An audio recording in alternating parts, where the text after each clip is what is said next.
શહેરથી લઈને દેશ વિદેશ સુધીની સાચી અને ઝડપી ખબર. બાઝ ગુજરાતી ન્યૂઝ, હર હંમેશ સત્યની સાથે. અત્રેના ચોટીલા સબ ડિવિઝનમાં સમાવેશ ચોટીલા, થાનગઢ અને મૂળી તાલુકાના ખેડૂતોને ખાસ જણાવવાનું કે આ વિસ્તારની અંદર આમ તો ઘણા બધા પ્રશ્નો હોય છે, પણ એમાંનો અત્રેની કચેરીએ જ્યારે મારે મુલાકાતનો દિવસ હોય છે ત્યારે પણ ખેડૂતોની રજૂઆત આવતી હોય છે. ફિલ્ડમાં પણ જઈએ છીએ ત્યારે પણ રજૂઆત આવતી હોય છે, અને એ પ્રશ્ન છે ખેતરે એટલે કે વાડીએ જવાનો જે રસ્તો છે અમુક ઇસમો દ્વારા બંધ કરી દેવામાં આવ્યો હોય, જેના લીધે ખેડૂતને જે વાવણી કરવાના સમયે અથવા તો વાવેતર થયા પછી જે ખેતરની અંદર જે પાક ઊભો છે એ પાક લેવાની અંદર ખૂબ જ મોટી સમસ્યા ઊભી થાય છે.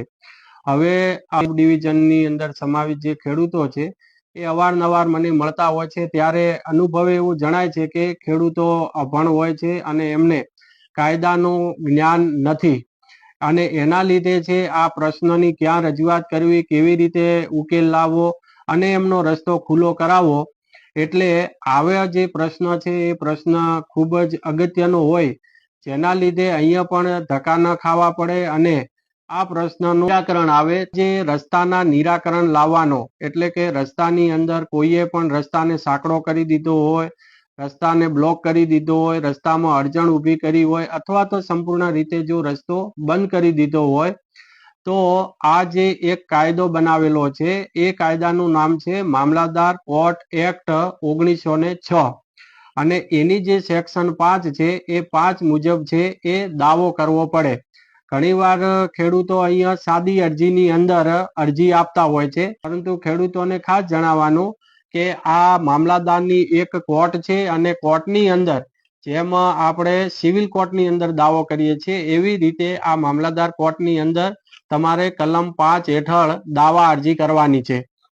દાવા અરજીની અંદર શું વિગત હોવી જોઈએ એ આ જ કાયદાની સેક્શન 7ની અંદર જોગવાઈ કરેલી છે કે આ દાવા અરજીની અંદર છે વાદીનું નામ, એમનું ઉંમર, એમની ધર્મ, ધંધો, સાથે સાથે જે લોકોએ આ રસ્તો બંધ કર્યો છે એને પ્રતિવાદી બનાવવા પડે. એટલે પ્રતિવાદીનું નામ, એમની ઉંમર, ધર્મ, જ્ઞાતિ અને રહેઠાણ. ત્યારબાદ એની અંદર જેનો કબજો ઉપયોગ કરવા માટે માગેલ હોય તે મિલકતનો જે પ્રકાર છે, એનું સ્થળ છે, અને જે તારીખે દાવાનું કારણ ઉત્પન્ન થયું હોય તે તારીખ, અને જે હકીકતો ઉપરથી આ દાવાનું કારણ ઉત્પન્ન થયું હોય તે હકીકતો છે એ આ દાવાની અંદર આવી જવી જોઈએ. સાથે સાથે જો વાદીના દસ્તાવેજો હોય તો તેમની, અને જો તેમના કોઈ સાક્ષી હોય તો એ સાક્ષીઓ પણ આ દાવા અરજીની અંદર દર્શાવવા પડે. એટલે સેક્શન 7 મુજબ જે વિગતો છે એ વિગતો સાથેની દાવા અરજી કરવી પડે. મેન અગત્યનો મુદ્દો એ છે કે દાવો ઉત્પન્ન જે થાય છે એટલે કે જે દિવસેથી રસ્તો બંધ થયો છે એ રસ્તો બંધ થયાના 6 મહિનાની અંદર આ દાવો દાખલ કરી દેવો પડે. એટલે કે મામલતદાર કોર્ટની અંદર સેક્શન 5 હેઠળનો દાવો છે એ જે દિવસે રસ્તો બંધ થાય છે એ જ દિવસે આ અરજી છે એ અરજી તમે કરવા હકદાર બની જાઓ છો, અને આ દાવો છે એ 6 મહિનાની અંદર કરવો પડે. જો દાવાનું કારણ ઉત્પન્ન થયા પછી 6 મહિનાની અંદર જો અરજી કરવામાં ન આવે તો આ દાવો છે, દાવો મામલતદાર કોર્ટ છે એ પોતે દાવો કાઢી નાખે છે. એટલા માટે જે સેક્શન 5(3) ની અંદર છે કે દાવો છે એ દાવો 6 મહિનાની અંદર કરી દેવો જોઈએ. ત્યારબાદ વિધિસરની જે પ્રક્રિયા છે, ઇન્સાફી કાર્યવાહી ચાલુ થશે. પક્ષકારોને નોટિસ આપવામાં આવશે, નોટિસ આપ્યા પછી સાંભળવામાં આવશે, અને સર્કલ ઓફિસર અને રેવન્યુ તલાટીને સ્થળ પર મોકલી અને પંચરોજ કામ અને જરૂરી જે પણ કોઈ રેકર્ડ આધારિત, સ્થળ આધારિત જે પણ કોઈ દસ્તાવેજી પુરાવા છે એ પણ રજૂ કરાવવામાં આવશે. સાક્ષીઓને સાંભળવામાં આવશે. સાક્ષીઓની જે જુબાની છે એ જુબાની પણ મામલતદાર દ્વારા લેવામાં આવશે. અને ત્યારબાદ 2 થી 3 મુદતો કે જે પણ કોઈ જેટલી મામલતદાર કોર્ટને લાગુ પડે કે એમને કે મુદતો આપવી છે એટલી મુદતો પાડ્યા પછી મામલતદાર કોર્ટના હુકમથી જો છે એ નિકાલ કરવામાં આવતો હોય છે. અને ત્યારબાદ કાં તો મનાઈ હુકમ આપવામાં આવે છે અથવા તો રસ્તો ખુલ્લો કરવા માટેની હુકમ કરવામાં આવે છે, અને આ હુકમનો છે પછી પાલન કરાવવામાં આવે છે. હવે ખાસ વાત એ પણ છે કે જે દાવો ચાલ્યો છે અને મામલતદાર કોર્ટે જે હુકમ કર્યો છે એની સામે આ કાયદામાં અપીલની કોઈ જોગવાઈ નથી, પરંતુ ફેર તપાસની એટલે કે રિવિઝનની જોગવાઈ કરવામાં આવેલી છે.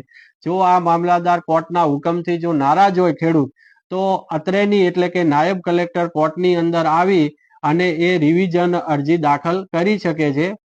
અને જે મામલતદાર કોર્ટના હુકમ યોગ્ય છે કે મર્યાદાની અંદર રહીને નિર્ણય કર્યો છે કે કેમ, એ તપાસ રજૂ થયેલા ડોક્યુમેન્ટ છે એ તપાસી અને ત્યારબાદ અહીંયાથી રિવિઝન અરજીનો નિકાલ કરવામાં આવે છે. એટલે સેક્શન 23(2) હેઠળ રિવિઝનની સત્તાઓ છે એ નાયબ કલેક્ટરને પહોંચે છે. એટલા માટે જો પણ કોઈ મામલતદાર કોર્ટનો જે હુકમ હોય, હુકમની સામે નાયબ કલેક્ટરની અંદર થાય છે. એટલે ખાસ મારે જણાવવાનું કે હવે તમારા જે પણ કોઈ મામલતદાર કચેરી લાગે છે, મામલતદાર કોર્ટ જે આવેલી છે, ત્યાં જઈ અને આવો રસ્તો બંધ કરવામાં આવે, અથવા તો પાણીનું વહેણ હોય કે જે કુદરતી રીતે પાણીનો પ્રવાહ જે બાજુ જતો હોય એ પાણીને પણ બ્લોક કરવામાં આવે, વહેણને બ્લોક કરવામાં આવે, એની અંદર જો અડચણ ઊભી કરવામાં આવે તો પણ આ કલમ હેઠળ જ દાવો થઈ શકે છે અને એનું અડચણ છે દૂર કરવામાં આવે છે, જેથી કરીને તમારો જે પાક છે, તમારી જે ખેતી છે એ સુવ્યવસ્થિત થઈ શકે તમામ ખેડૂતો માટે. જેથી કરીને અહીંયા ધક્કા કે ન ખાવા પડે. આ વિડીયો છે સમગ્ર ગુજરાતના ખેડૂતોને પણ આ જ પ્રશ્ન હોય તો સમગ્ર રાજ્યની અંદર આ કાયદો અમલી છે અને એનો લાભ લેવા વિનંતી.